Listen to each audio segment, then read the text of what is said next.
donc le télétravail.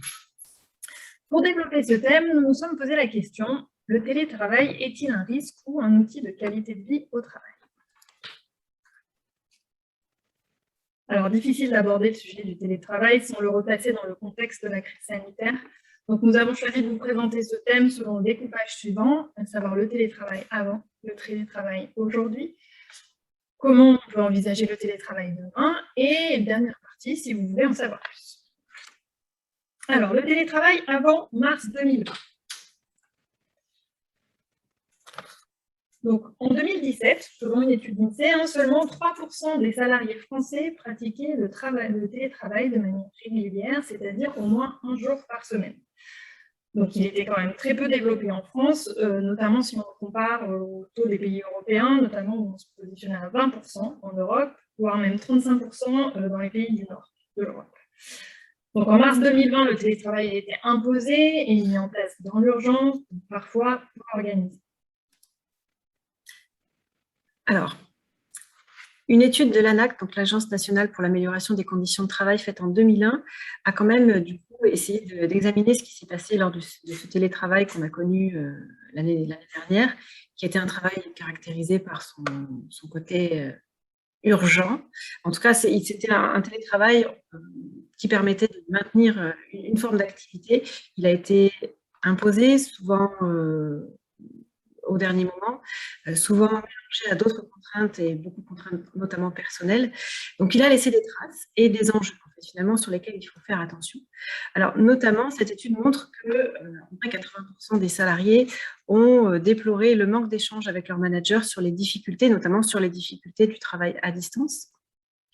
Ce télétravail a également engendré pour 63% des salariés et ce chiffre montait à 67% pour les managers, un sentiment de surconnexion, c'est-à-dire de devoir être en contact avec beaucoup d'outils et sur des plages horaires extensibles. Donc finalement aussi le sentiment de travailler plus, et bien évidemment en corollaire un sentiment de fatigue, mais également un sentiment d'isolement du fait des distances et du manque de prise en compte du besoin de cohésion avec le collectif de travail. Il s'assortit également d'appréhension à l'idée de retourner sur le site aujourd'hui, puisqu'on sort de la crise et on sort des tolérances sur le télétravail de crise. Et ça s'accompagne effectivement d'appréhension. Et enfin, à peu près 40% des salariés ont déploré une dégradation de leur relation de travail du fait de la distance. On sait que la proximité physique engendre également beaucoup de choses, beaucoup de mécanismes psychosociaux comme l'empathie, comme la capacité à se représenter les contraintes de l'autre. La distance a altéré ça beaucoup dans des conditions où on n'a pas forcément pris en compte ce risque-là et en sont découlés beaucoup de conflits qui n'existaient pas auparavant.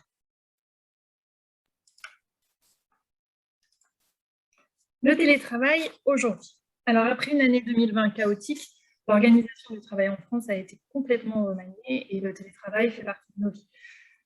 Qu'en est-il vraiment aujourd'hui? Alors, selon une étude Harris pour le ministère du Travail publiée en février 2021, le taux de télétravailleurs actuel est d'environ 31%, 14% en intégral et 16% en alternance. Le pic aurait été atteint en mai 2020 avec 41% de télétravailleurs. Ces chiffres concernent la situation au début d'année, donc bien évidemment, la situation a évolué. Aujourd'hui, la tendance est vers un retour à la normale, avec un nombre de télétravailleurs qui diminue depuis le début de la crise. En revanche, le nombre de jours télétravaillés reste nettement supérieur au nombre de jours pratiqués avant la pandémie. C'est-à-dire qu'aujourd'hui, on est environ à 3,6 jours par semaine de télétravail, alors qu'avant la crise, on était à 1,6 jours. Alors, pour ou contre le télétravail, qu'en pensent les salariés? Alors, la satisfaction vis-à-vis du télétravail a baissé pendant la crise, mais elle demeure élevée. Donc, seulement 14% des télétravailleurs disent ne plus souhaiter télétravailler après la crise sanitaire. Les avantages qui sont mis en avant par les salariés, et notamment une plus grande autonomie de travail, une meilleure conciliation entre la vie professionnelle et la vie personnelle, un gain de temps et d'argent, notamment vis-à-vis des transports. En face, on a des inconvénients qui ont été soulevés, toutes les problématiques liées à l'isolement, au manque de visibilité et de lien avec la hiérarchie et les collègues, la difficulté à séparer la vie professionnelle et la vie personnelle dans un lieu et un espace dédié. Qu'en pensent les employeurs? Alors, la grande majorité des dirigeants, environ 67%, se déclarent favorables à la mise en place du télétravail dans leur entreprise. Les avantages que les employeurs peuvent voir dans le télétravail sont notamment la réduction des coûts et de l'absentéisme, le gain de productivité, la flexibilité avec l'aménagement de postes en cas d'arrêt ou de handicap. En face, on peut aussi bien évidemment relever des inconvénients, à savoir l'éloignement avec les équipes, allant parfois jusqu'au décalage horaire, et la diminution des échanges informels. Face à toutes ces données, quelles sont les perspectives pour le télétravail de demain?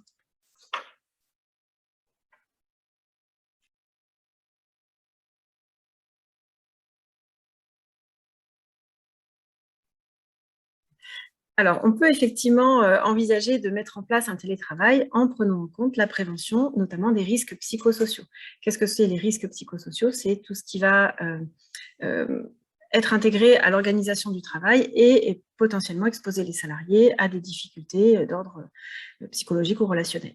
Alors, parmi les différentes familles de facteurs de risque psychosociaux, le télétravail en impacte quelques-unes, notamment au niveau de la famille des rapports sociaux. Quand on pense aux rapports sociaux, on pense aux rapports avec ses collègues, avec ses pairs, PAIRS immédiats, avec sa hiérarchie également, et enfin avec l'extérieur de l'entreprise, donc que ce soit le public, les clients, les bénéficiaires, quels que soient en tout cas les gens pour qui l'entreprise ou avec qui l'entreprise travaille.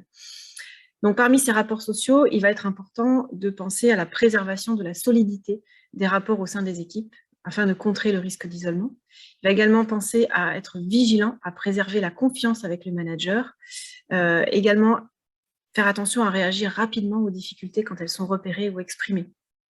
Ça va être également très important de travailler sur notamment les protocoles, afin de remonter les difficultés ou en tout cas de renforcer les capacités de gestion émotionnelle des managers.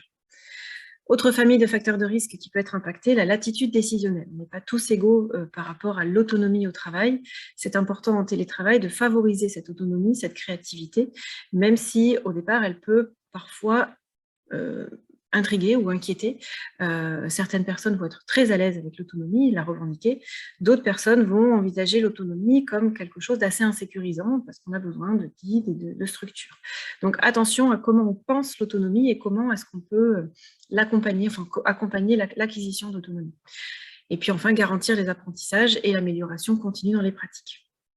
Troisième famille de facteurs de risque qui peut être impactée, la charge et la complexité du travail. Donc, très important de clarifier les objectifs et les modalités de rendu du travail. Est-ce qu'on quantifie? Est-ce qu'on priorise certains objectifs? Est-ce qu'on se fixe des objectifs à la journée, à la semaine? Également, veiller à la bonne marche des outils de travail, puisque c'est très irritant d'être à la maison et d'avoir des problématiques de logiciel ou de connexion. Augmenter, attention au risque d'augmentation de la charge de travail pour rattraper, enfin, en tout cas, avoir le sentiment de rattraper le temps perdu. Attention à la densification de l'activité à distance, où on va être tenté de sauter de réunion virtuelle en réunion virtuelle sans penser aux espaces de transition, aux espaces de pause. Dans les locaux de l'entreprise, il est assez simple d'avoir des pauses informelles dans le couloir, ce qui n'existe pas forcément en télétravail, mais qui contribue à oxygéner un petit peu à la fois les relations et à la fois la capacité de concentration. Enfin, également penser à préserver le sens du travail malgré la distance. Quatrième famille de facteurs de risque à laquelle il va falloir faire attention, la stabilité du travail, notamment la prévisibilité des tâches et des missions. Et alors, ce qui est peut-être un petit peu plus subjectif et un petit peu plus compliqué à évaluer parce que c'est pas très formalisé, c'est la préservation des rôles et des périmètres d'action au sein des équipes. Lorsqu'on est à distance, il y a des tâches qu'on peut faire. Enfin, il y a des tâches qu'on peut faire facilement au travail, comme des photocopies, peut-être des scanners, des choses en fait finalement où on a besoin d'être physiquement à côté des outils. Et donc ces choses-là, on ne peut pas forcément les faire en télétravail. On attend peut-être le retour au travail pour le faire, mais c'est très facile ou très tentant de demander à un collègue qui est sur place, sur site, de le faire. Et on peut remarquer parfois sur la redistribution des missions, des tâches et rôles, on peut remarquer parfois des mouvements de prise d'ascendant ou de prise de responsabilité qui n'existent pas forcément lorsque tout le monde est sur le même site. Donc attention à ces périmètres d'action et à leur définition. Donc, quels enjeux pour la reprise en présentiel ou en présentiel adapté ou en télétravail? Préserver la motivation, préserver le sentiment d'efficacité au travail. Le sentiment d'efficacité au travail, c'est ce qui nous permet en fait de se sentir accompli, d'avoir le sentiment qu'on fait du bon travail et du beau travail. Ce sentiment-là est crucial pour la confiance en soi et l'estime de soi, qui sont eux-mêmes cruciaux pour la préservation du risque de tomber dans des formes de dépression ou de pathologie. Attention aux difficultés d'évaluer pour les managers. C'est pas simple. Déjà, de mettre en place des modalités d'évaluation de la charge de travail sur site, c'est pas non plus simple à distance. Donc, voilà, bien construire ces outils et prendre en charge la peur du retour. Pour certains salariés qui ont pu... alors, certes, le télétravail de crise a entraîné des difficultés, mais l'être humain s'adapte assez vite finalement et des routines ont été créées, des outils ont été mis en place. Et aujourd'hui, le retour au travail, c'est aussi la remise en question de ces acquis. Et ces acquis, c'était parfois des choses très positives. Donc, par exemple, un éloignement de certaines sources de conflits, un éloignement de sources d'interruption, de bruit, les temps de trajet. Donc, finalement, le retour au travail peut être synonyme de contrainte ou en tout cas de changement qui va nécessiter une réadaptation et donc peut créer des appréhensions. Alors, maintenant, la partie prévention et télétravail. Donc, le fait d'être en télétravail et donc en dehors de l'entreprise ne fait pas disparaître les risques. Il est donc important de maintenir la prévention des risques et d'être vigilant sur plusieurs points. Alors, les points de vigilance qu'on peut évoquer sont notamment l'environnement de travail, l'environnement logistique, matériel et social. On peut citer l'exemple des troubles musculo-squelettiques, qui sont dus à une mauvaise ergonomie du poste à domicile, les outils et les ressources, par exemple le logiciel, ou les risques psychosociaux que Magali vous a expliqué. Donc, vous l'avez compris, le télétravail est un risque à part entière. Est-il dans votre document d'évaluation des risques? Alors, on a parlé des troubles musculo-squelettiques. En effet, en position assise, on a une tendance naturelle à s'avachir et donc la colonne lombaire et dorsale se met en flexion, les cervicales en tension. Donc, voici, par exemple, les principaux troubles musculo-squelettiques qui peuvent être associés au travail sur l'écran. Donc, on a la tendinite de la coiffe des rotateurs, par exemple, le syndrome du canal carpien. On peut observer aussi des cervicalgies, tout ce qui est douleur au niveau du cou, des épicondyliques, qui sont de la famille des tendinopathies, et puis des lombalgies, donc un état douloureux au niveau de la rachis lombaire. Donc, on peut vous conseiller de pratiquer des étirements pour réaliser le travail sur écran, donc les étirements du dos, les étirements de la nuque, des épaules, les étirements des bras et des mains, et puis aussi au niveau des lombaires. Au niveau de l'installation, donc on a vu en télétravail, on a de petites de mauvaises positions, et notamment si on est devant un ordinateur portable. Donc pensez à vous redresser, le dos doit être droit et toucher le dos de la chaise, comme vous voyez sur le schéma. On essaie de relever la poitrine, d'écarter les épaules. L'idéal est de prendre du temps pour se lever régulièrement, toutes les 2 heures, pour marcher quelque part. Donc, vous pouvez vous rajouter des coussins, alterner les postures, privilégier les écrans fixes, les régler au maximum. Vous avez effectivement les lignes qui arrivent sur l'écran. Et puis, il y a des choses à éviter, notamment s'asseoir par terre, s'asseoir sur le canapé, croiser les pieds sur la chaise, et puis le travail protégé sur tablette ou smartphone. Concernant l'hygiène de vie, donc effectivement, on essaie de créer un environnement de travail propice. Donc, aménager son domicile avec du matériel adapté, avec un siège de bureau, un écran, des réhausseurs d'ordinateur portable. De plus en plus d'entreprises subventionnent ce type de matériel.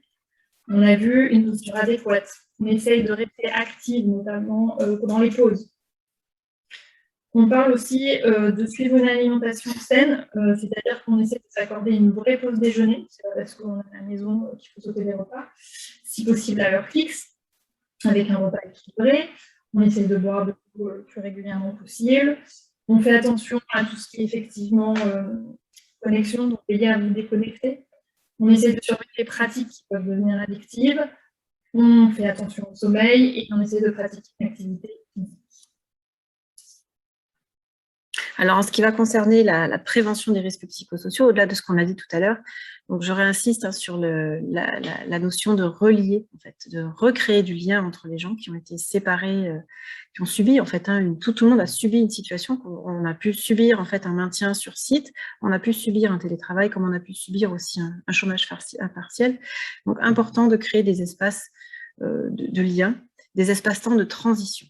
C'est également important de prendre le temps d'intégrer le non-retour à l'avant.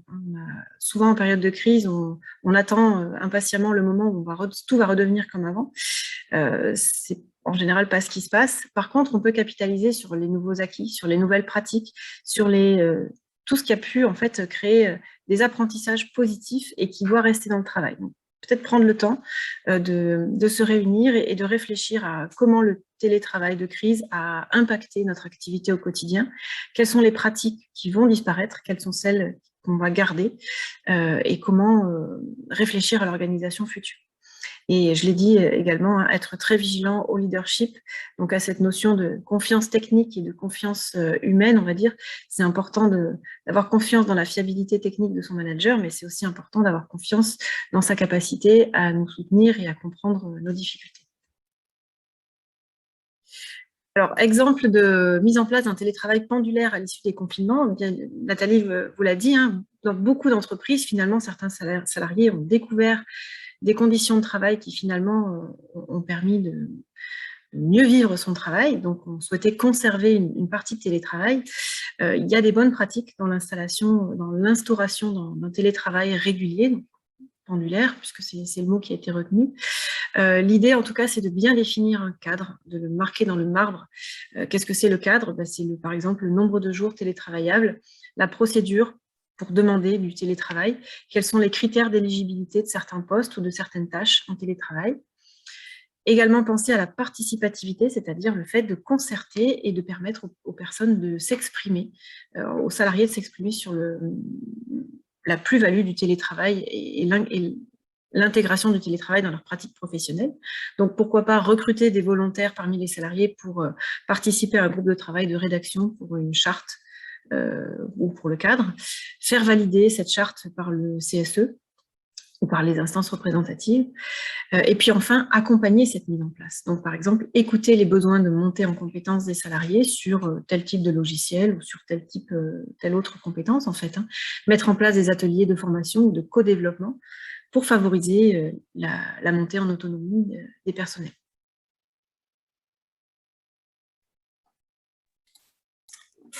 Alors, en conclusion, aujourd'hui, je pense que l'on peut tous s'accorder sur le fait que le télétravail n'est pas un gadget social.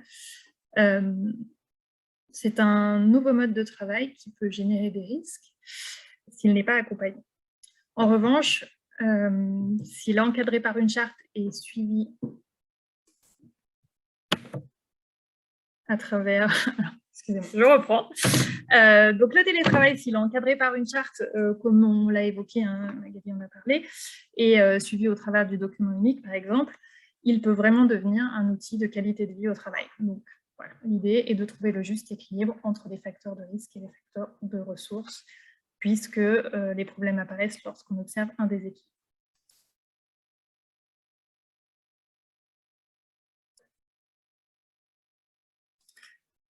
Nous avons donc terminé les différents thèmes que nous souhaitions aborder lors de ce webinaire. Je vais laisser la conclusion à Valérie.